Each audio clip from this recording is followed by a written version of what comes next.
Hello, my beautiful co-creators. Lilu here. I'm on Big Island on the Juicy Living Tour, 12 months tour around the world, actually mainly in the US and Hawaii, Canada. And today we're sitting here with GAG'M Morita in Big Island near Kona.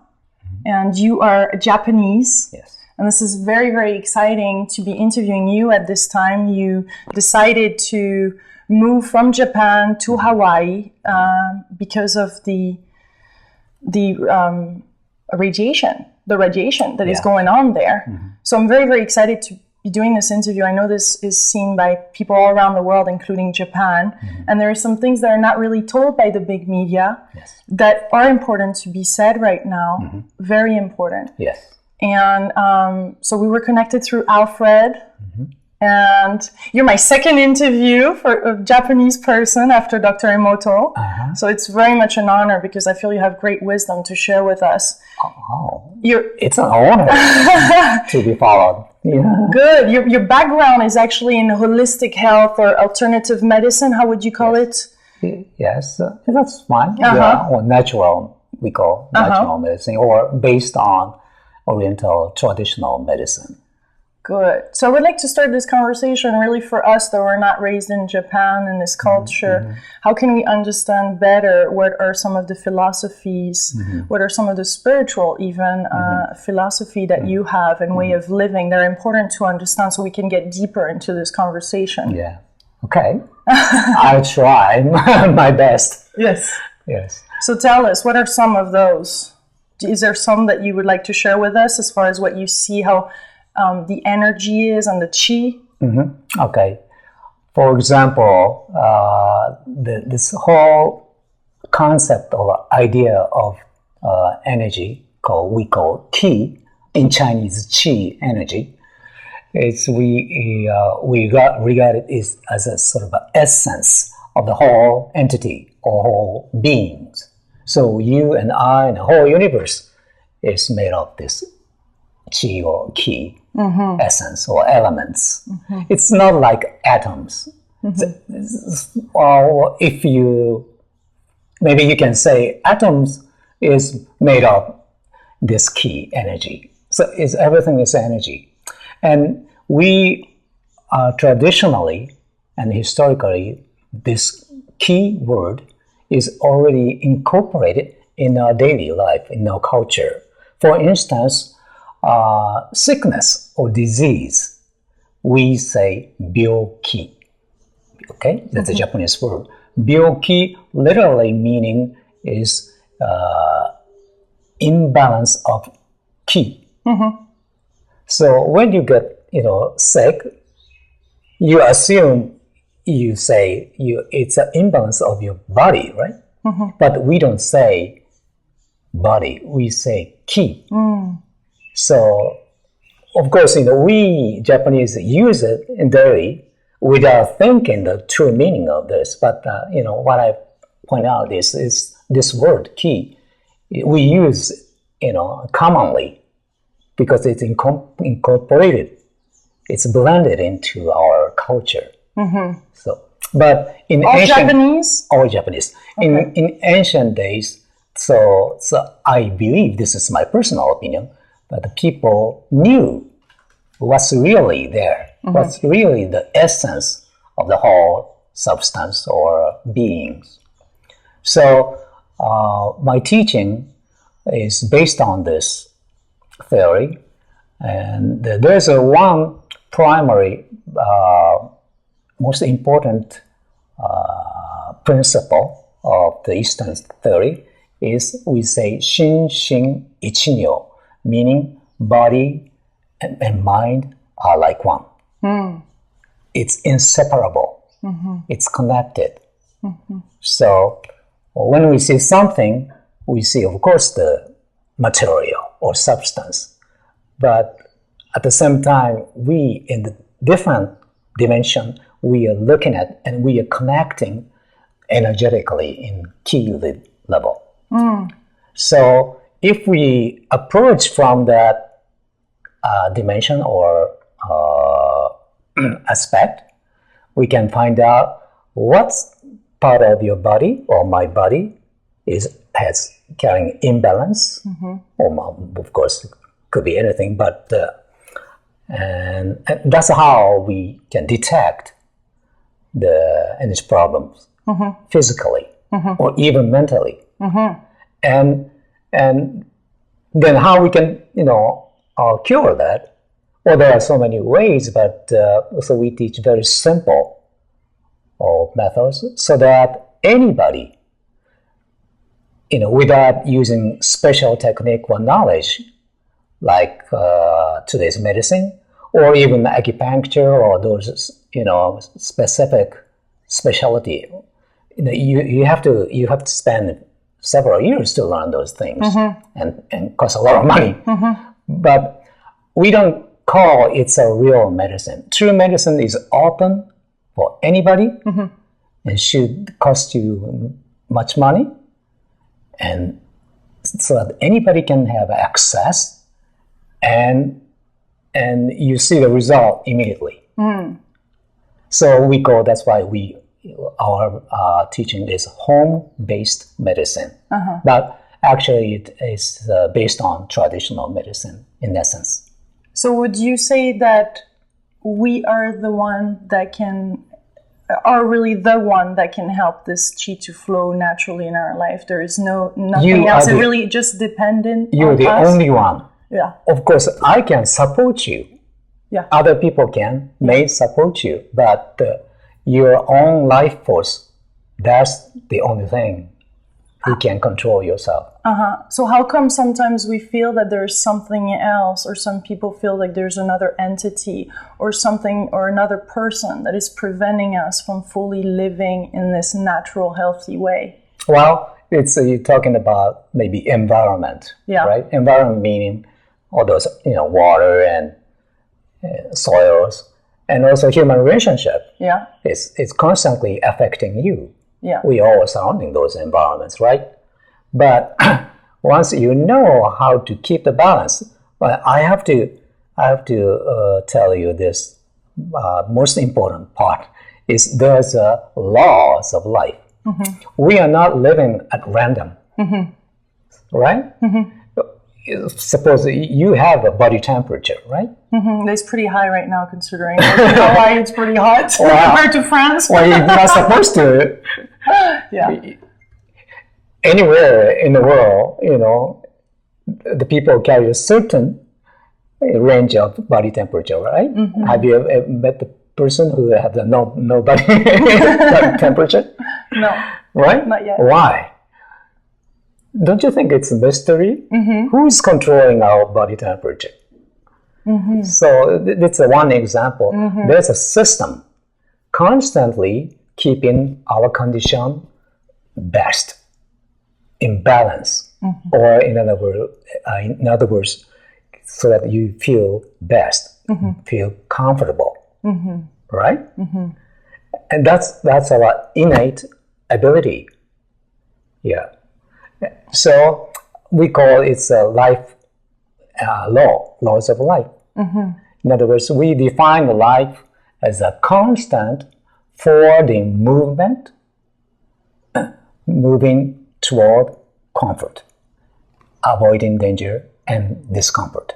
You got it? So how can we reclaim that independence, if we can call it that way, or should I say that deep connection to this life force? How can we maintain that regardless of challenges, or if we feel people or entities even are there in our space to prevent us from doing that? How can we reclaim that full independence and be connected to that life force so that we naturally align with wellness? Because we constantly violate these laws of life.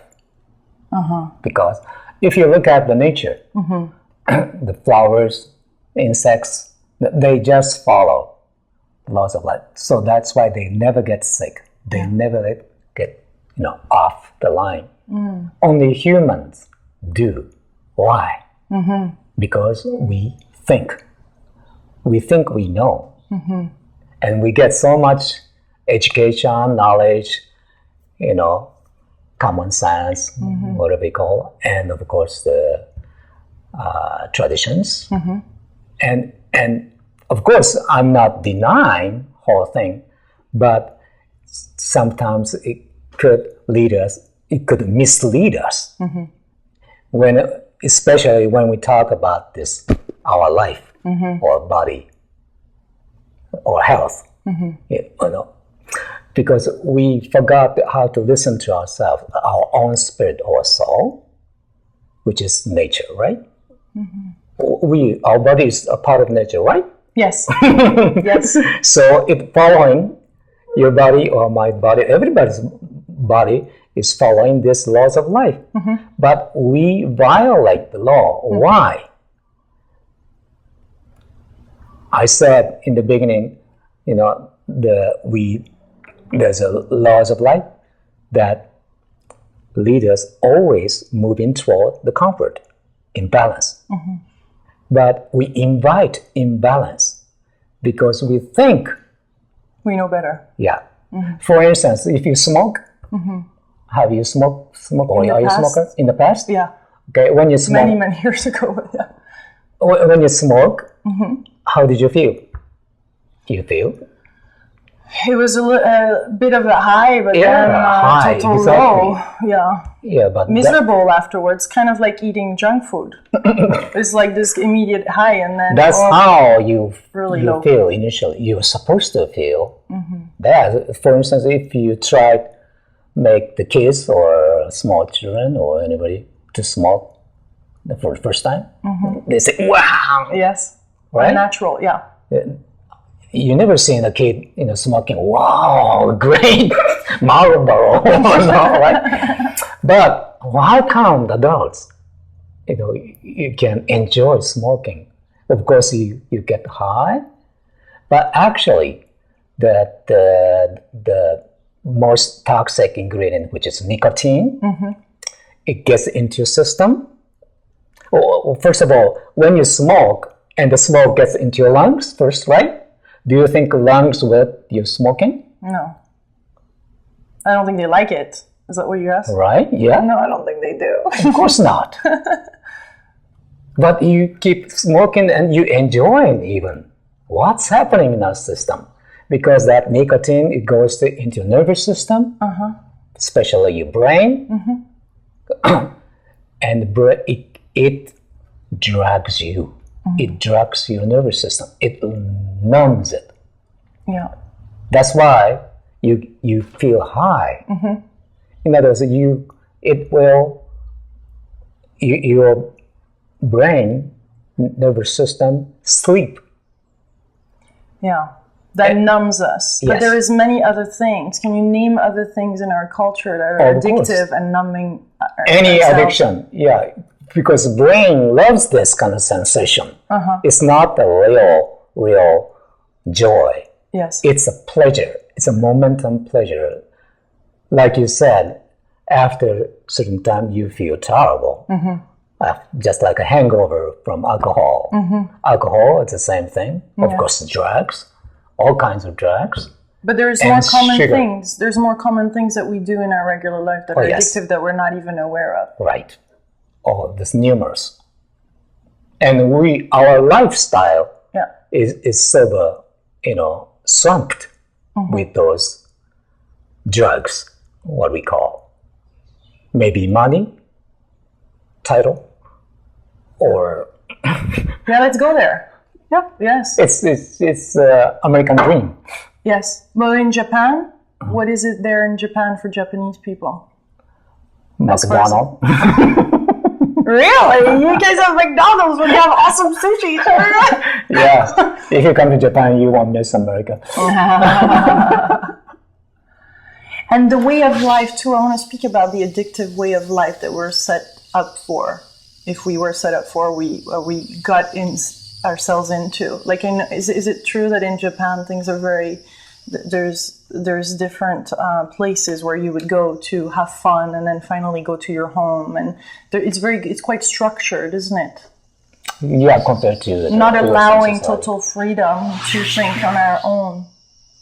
Yeah, because it's a small country size-wise, and we have 150 million population. Yeah, it's like packed like a sardine. So there must have some order or discipline to follow. But it's a tradition. But I would like to go with you into, like, for example, right now with the tsunami, there's some information that is kept from us. There's a certain way that we've been living into some... Yes, but it's very and we've been concerned. held back. Our potential, as you say, our chi has been kind of suppressed, or we've been suppressing it. What are your views on that whole picture right now, the place that we're at in our lives with those catastrophes and the information not being relayed properly to us? Yes, we've been advocating the danger of what they call low-level radiation. When you speak radiation, there are two kinds of exposure. One is external, like atomic bomb hit, you get a lot of radiation. That's external radiation. Of course, if you're close to the 0 point, you'll be maybe vaporized. But the problem is just after that, for long years, it will be prolonged. That what we call radioactive nuclei, it's a small particle elements will linger on. It will be in the soil or water and the air. And you may inhale or you digest from the food or drinking. And some part will stay in your system. And you get exposed internally. So there are two kinds of, and the latter one we call low-level radiation. And that's more dangerous because it leads to all kinds of course, the major one is cancer. And that's why after Chernobyl incidents, and where were you then? I was probably in the US back then. Okay. Yeah, I was in Scottsdale, I think. Yeah, but anyway, even... Which year was that already? 1986.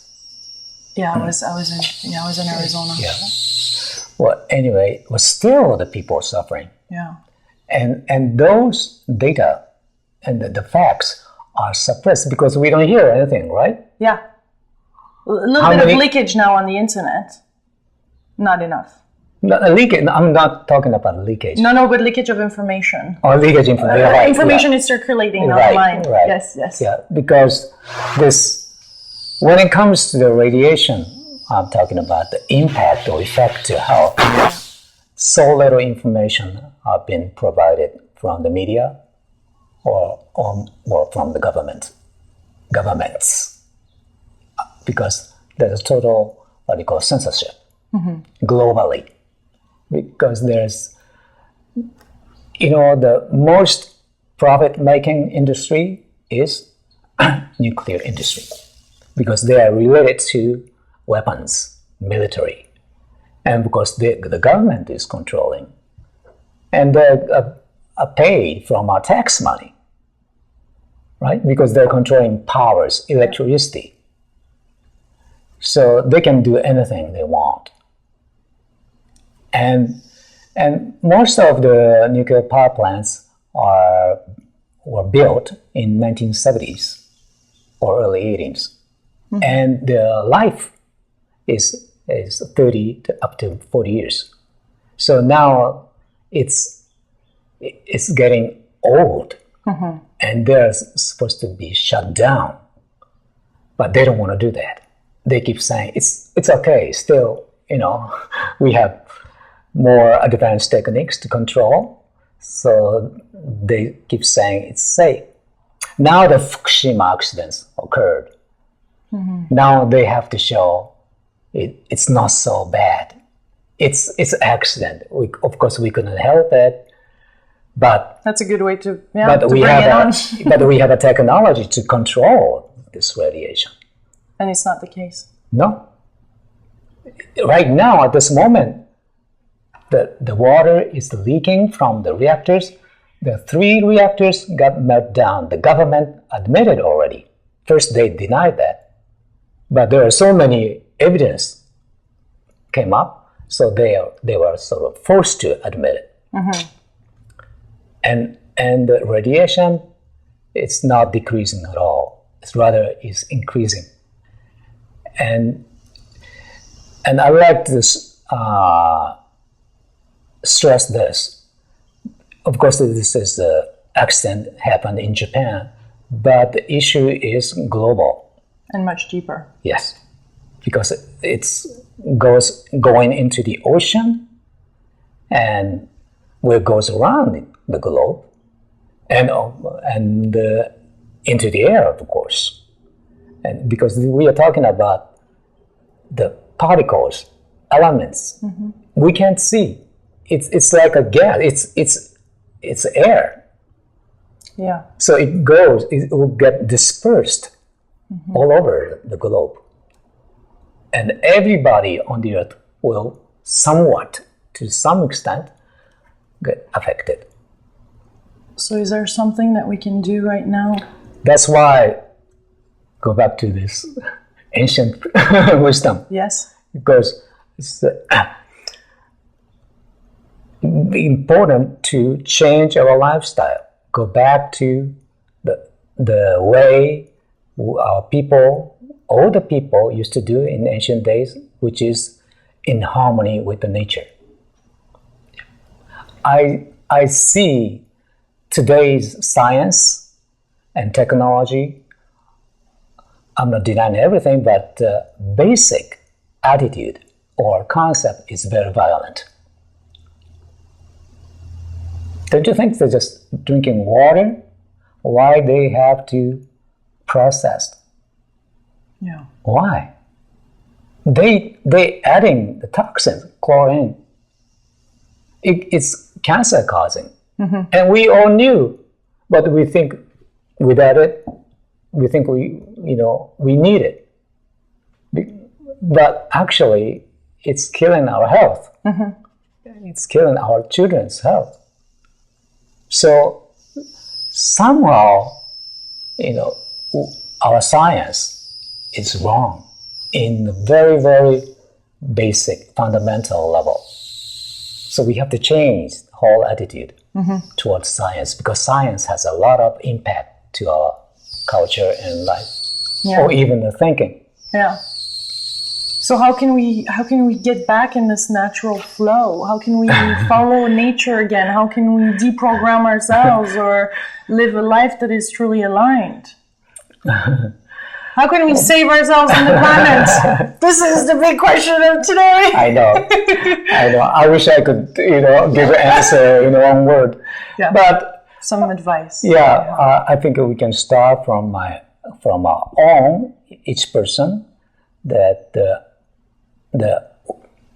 first of all, the selection of food, and try to listen to our own spirit or body. Because it always telling us what to do, which direction we should go, what kind of food we should eat. It's telling. We just lost the connection with it. So how do you regain that connection? Because for you it's natural maybe in your culture, but most people around the world are... Oh, it's not natural. We don't hear our inner voices anymore. Right, yeah. So I teach that technique, but simply if we recommending when it comes to the food, what to eat, we are recommending raw food. Yeah. And we published a book in Japan. And do you know the macrobiotic? A little bit. Macrobiotic. Yes, the word, yeah. Yeah. Oh, actually, the founder used to live in France. Oh, yeah? Yeah, he died, a long time ago, but he's the founder of the macrobiotic. Well, anyway, it's based on the yin and yang theory. And so we based on that, but we now discovered the raw food. It's still new in Japan. Yeah. And I think it's not popular in Europe yet. Not yet. A little bit in England. Oh, yeah? Not in France, because French are gourmets and are not yet ready to make that big step. But in America, it is. Yes. Especially in California, which I always feel they're very much in advance. They're pioneers. Yeah, we are advocating that. And when we say that, people say, "Oh, I have to eat everything raw." Wrong. Yeah. No, you don't have to. You can combine with the cooked food, of course. Yeah, but little by little, you can increase the amount, the portion of the raw food, because your innate for nature, you love it, because we used to live that way. We used to eat that way in a long, long time ago. You remember? What I do know is when I eat grain and raw, the cell vibrates and it feels great. It feels great, and then the more I feel I'm gaining personal clarity and independence, and it's like it takes a fog away from what's currently happening, and I reclaim my own greatness and divine connection and power. That's how it feels when I eat raw. It feels very profound. That's what extraterrestrial people you eat. That's what they told you, because you have contact with ETs? Yeah, not directly through a channeler. Through channel. Yeah, but I get immediate answer. Yeah. And who's that channeler? The channeler is Susan Ward. Lady who lives in near Portland, Oregon. Yeah, and I'm translating her book into Japanese. Yeah. And she connects with her son that died at the age of 17? Right? Yeah. And if you are interested, go to matthewsbook.com. Cool. Yeah. And every month he's giving out the message. For free to people. Yeah. Beautiful. Yeah. He's acting intergalactic sort of a consultant to take care of their each realm has its own sort of a nirvana, heaven. When you die, you go to the next region. We call it heaven, but there they call it nirvana. So each culture, they have their own sort of heaven. When they die, they go to their sacred place. So he's a consultant, advisor to sort of improve the situation on that area. So tell us, very interesting. So tell us the information that he's receiving and that you're getting. Okay. About what kind of information is coming from the extraterrestrial beings? Okay. Via him and to you. Yeah. Most importantly, we are in the transition into the different dimension of the world or the Earth. Earth is in the process going back to its original state, what they call golden age. And this process called ascension. And we are in the what they call third density world, which is material, physical. We have carried physical. What some people call 3D. Three-dimensional. Yeah, but they call it three density dimension. It can be dense, indeed. Yeah. So we are entering into the fourth or even to fifth dimension or density state here. And for that, we need a lot of light energy. Yes. That's key energy, exactly key energy. So, and interesting thing is, and very promising and very positive message I'm getting from him is that it's related to the radiation. It's a serious matter, as I said. But he's saying our cellular, itself, is right now it's carbon based. It's our body is structurally it's a carbon. Are you following me? Yeah, I'm listening. I'm integrating as we speak. It's a carbon, okay? Okay. He said it's a very sort of a primitive structure compared to those ET people's bodies structure. So when we move through ascension to fourth and fifth dimension density world, our carbon-based cellular structure will be transformed into crystal. Yes. Structure-based cell. And it won't affected by radiation.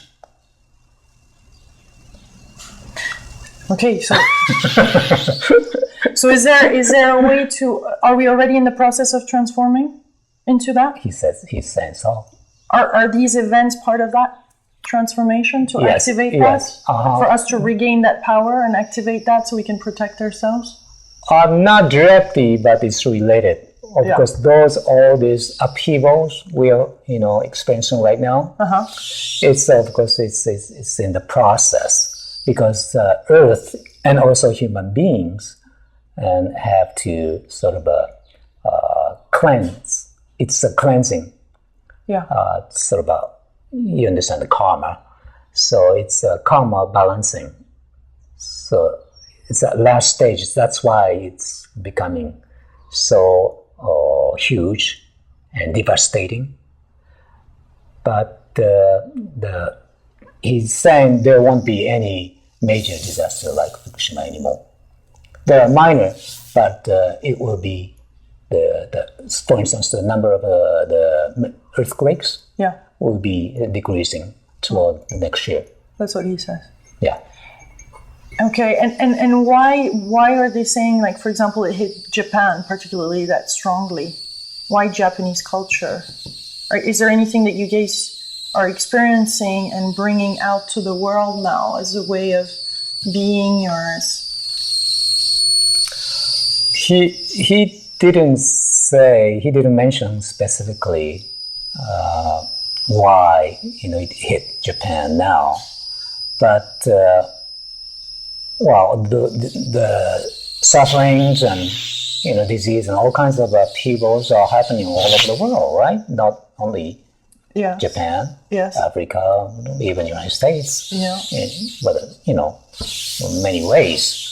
So I can say the whole human beings today are going through a tremendous experience and shift. And he's saying because we desire this to balance our karma, we have to accept this. We have to go through this. We have to experience this. Because if you really understand love or joy, you have to experience the agony and the opposite of love or light. You have to experience darkness. So we wanted to experience, because the whole purpose is the growth of our in this soul in spiritual level. And for that, we experience in this. Each individual in different level. And in Japan case, that the Japanese, we see it's a Japanese culture, but we happen to be the group of people who want to experience as a race to this suffering. And of course, it's not only suffering. We help each other. Community. Yes. How's the sense of community there? How did that change? Did you see some changes? Oh yes. And now the young people, so many volunteers, into those disaster area and helping the senior people, sick people. The great things are happening. So what should be our relationship to suffering? The relationship in as to how should we be with suffering that is happening? And resentment, anger, feeling a victim. It's unfair. Why is this happening? I'm losing everything. Pain, fear, with big capital letters. Right. Yes. how do we face that? What do you see there? Oh, of course, it will help to send a positive energy Yes. to those people suffering. Yeah. Yeah, because, well, you can put it as meditation, or you can do prayers, or all kinds of stuff. Because he's saying like this, maybe, don't you have a experience that there's a very agnostic, holistic, the person or people who never listen to you, Yes. and they could be arrogant, and you have to do something about it because these people are doing the wrong thing, or they're going the wrong direction. And you see that, and you like to help them, but they wouldn't listen to you. Yes. And we get really frustrated.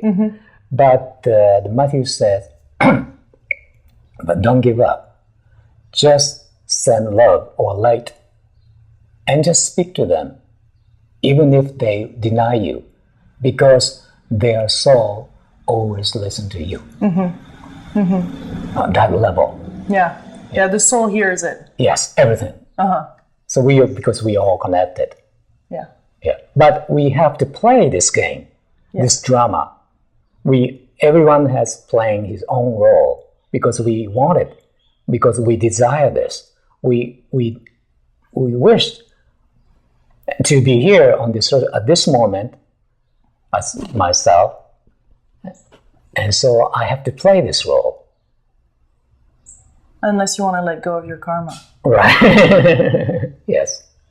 So if you look at that way, then you understand the meaning of the existence and what's happening in the world, and you may love to do something, because it's basically our soul is a love and light, and it's love. It's not only just one-term love. It's unconditional love. It's like mother's love toward children. So whatever we do is an expression of this unconditional love. So when there's catastrophic event, we can have unconditional love and gratitude for those, no matter how hard they seem. Yeah. And that transmutes it? Would you say that transmutes? I hope so.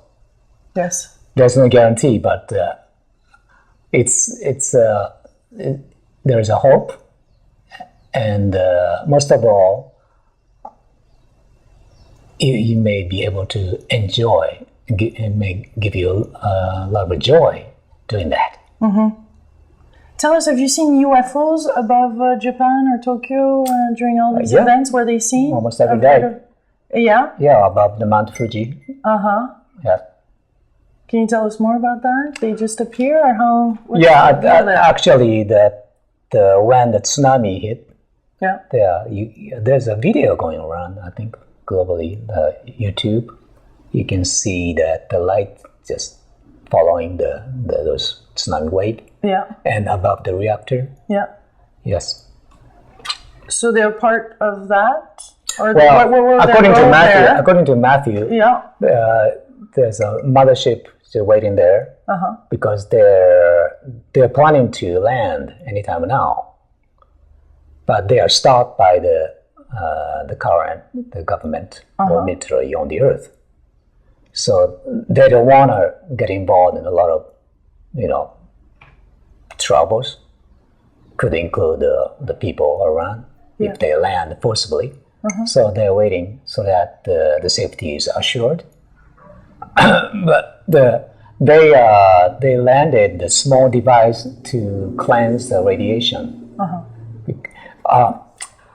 I came from the small town Kamogawa. It's 2 hours south of Tokyo, 150 miles from the reactor of Fukushima. Yeah. And friends of ours with a Geiger counter is measuring every day in our town, mountain side, ocean side, and 3-4 spots. And amazingly, their radiation level is low. Of course, it's higher than the natural background. It's doubled, but it's not that dangerous level. And so people are wondering, it's strange because, the whole amount of radiation already released from the crippled reactors have exceeded the amount of Chernobyl. So, Japan archipelago is smaller than California. It should be not covered with this deadly radiation by now. But still, people are surviving and they are leading a normal lives, as you may see in the TV. So, and those ETs are you said bringing devices? Yeah, they put the devices which we can't see in our vision, but near the reactor. And they're protecting them. But they're good ETs. They're sort of erasing the radiation. Okay. Minimizing. So they're interfering. Interfering, yes. So there's no more law of interference. No. Non-intervention. Wasn't there a law of non-intervention? The landing. The landing. Yeah, they somehow managed to bring down to small devices, which I don't know, some equipment. Yeah, from up there. Yeah. And in conjunction with the major instrument, which is on board in the mothership, they're doing the cleansing work each moment now. So ETs are here helping us right now. Yes, they've been helping us all the years. For the last. Well, we haven't talked much about them in big media.